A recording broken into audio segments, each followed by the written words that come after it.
Okay, so another important question which is asked in a Java interview is around the topic of exception handling is what is exception chaining or chained exception?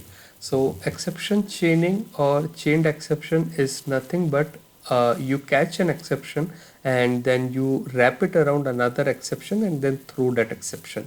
Now, the very first question which will come to mind that why we would want to do such a thing, right? That catching an exception and then throwing another exception. Now we would want to do such a thing so that we can throw more meaningful exception from the client or the user perspective. Okay, and this is an example here. So this piece of code is an example of exception chaining or chained exception.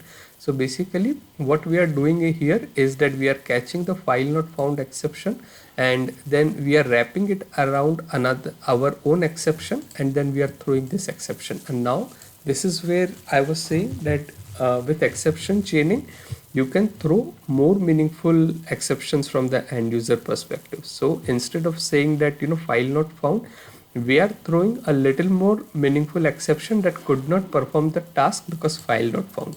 This is what is an example of exception chaining. Now the problem which occur, this is good, right? This is good thing, right? But there is a problem with the exception chaining.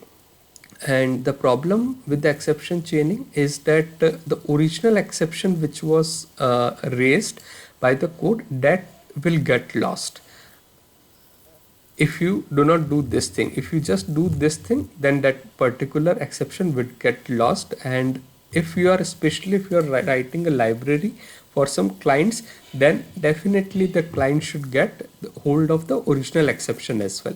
And this is how this is where I'm trying to show that how you can make sure of that thing. So there are two ways to do this thing.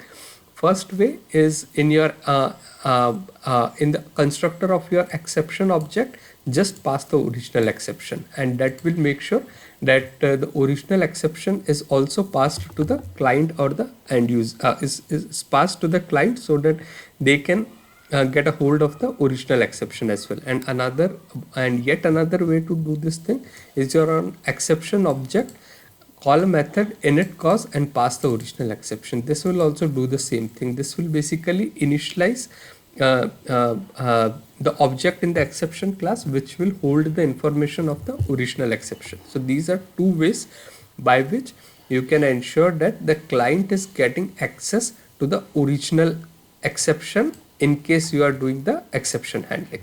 So this is what is meant by exception chaining or chained exception, and what is the issue which you can face with chained exception chaining and how you can fix that. Thank you.